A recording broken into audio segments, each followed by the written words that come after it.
Salut tout le monde, je vous donne rendez-vous au 75 avenue Ledru-Rollin dans le 12e pour aller déjeuner chez Comptoir Veggie. C'est parti!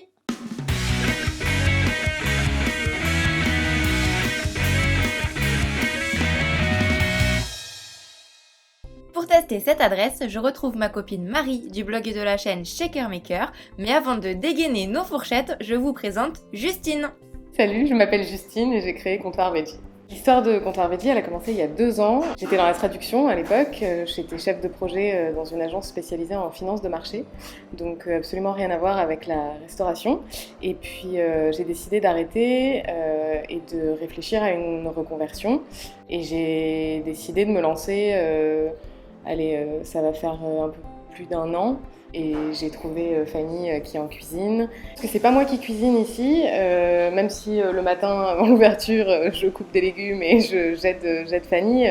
Non, c'est Fanny qui fait la cuisine et qui elle aussi est en reconversion du milieu de la mode. Donc nous ce qu'on propose c'est des gâteaux, des cookies, des muffins, des scones.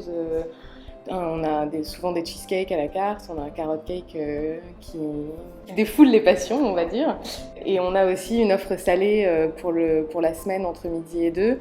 Donc en fait, il y a le choix entre un Buddha Bowl ou en ce moment, comme c'est l'hiver, c'est un toast accompagné d'une soupe. Mais sinon, quand c'est le printemps, c'est un toast accompagné d'une salade. Et les recettes changent toutes les semaines. Et on travaille exclusivement avec des produits majoritairement de saison. On essaye d'être le plus bio et local possible. Et pour le coffee shop, le reste de la journée, on a toujours des gâteaux et on a des boissons qui sont aussi très gourmandes. On a un chai latte, on a un peanut butter latte que tout le monde découvre. Enfin, on a beaucoup de gens qui le découvrent et qui reviennent pour ça. On a un pumpkin spice latte aussi qui a très bien marché cet hiver avec les épices et le café. En général, on essaye de faire en sorte d'avoir au moins 50% de la carte, que ce soit salé ou sucré, qui soit sans gluten. On s'est rendu compte qu'il y a aussi une vraie demande pour le sans gluten. Il y a des gens qui viennent pas parce que c'est végétalien, mais ils viennent parce qu'ils savent qu'ils vont pouvoir trouver une pâtisserie sans gluten et que dans le quartier, il n'y en a pas énormément, voire pas du tout. On a eu, là on a arrêté de le faire parce que c'est plus trop la saison, mais on a eu le cheesecake coco mangue passion qui a très très bien marché. On en a un autre au beurre de cacahuète aussi qui marche très bien. Et le carrot cake qui est vegan et sans gluten, qu'on a à la carte depuis le début. En fait, je crois que depuis qu'on a ouvert, c'est le seul gâteau qui n'a pas bougé et qu'on n'est pas prêt d'arrêter de faire, ça c'est sûr. Moi j'ai un vrai... Je sais pas comment dire, c'est pas une addiction, hein, mais on y est presque quand même. Hein. Les cookies choco-noisettes, ils ont un truc qui fait qu'on en mange un et puis on se dit qu'on en mangerait bien un deuxième. Et ils sont hyper croustillants à l'extérieur, hyper moelleux à l'intérieur. Enfin, c'est le cookie, c'est le vrai cookie pour moi. C'est-à-dire qu'il est sucré, il n'y a pas de doute là-dessus, mais il est aussi quand même relativement sain puisqu'on n'utilise absolument pas de sucre raffiné ici, donc c'est toujours du sucre blond ou du sucre roux. Mais ouais non, le cookie choco-noisette, ce serait mon coup de cœur à moi, clairement.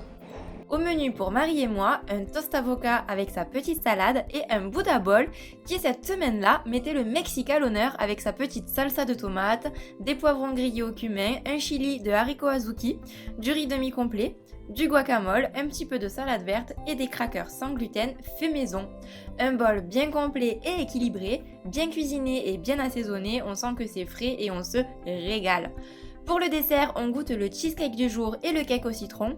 Je vous avoue qu'entre-temps, j'ai goûté à peu près tous les desserts de la carte et je peux vous dire que Fanny est hyper douée en pâtisserie. On retrouve dans ses gâteaux des textures moelleuses et un équilibre des goûts parfait, ce qui est loin d'être facile quand on pâtisse vegan et sans gluten. Vous pouvez d'ailleurs retrouver quelques-unes de ses recettes sur son blog The Friendly Kitchen. Et vous pouvez faire goûter ces gâteaux à n'importe qui, personne ne devinera qu'ils sont vegan et sans gluten, on n'y voit que du feu. Bref, quand on va une fois chez Comptoir Veggie, c'est rare qu'on n'y retourne pas une deuxième fois, puis une troisième. Le lieu est cool et hyper bien décoré, on mange bien, que ce soit pour déjeuner ou pour goûter, et Justine et Fanny sont super choux. Pas étonnant que ce coffee shop soit devenu en quelques mois un incontournable du 12e arrondissement.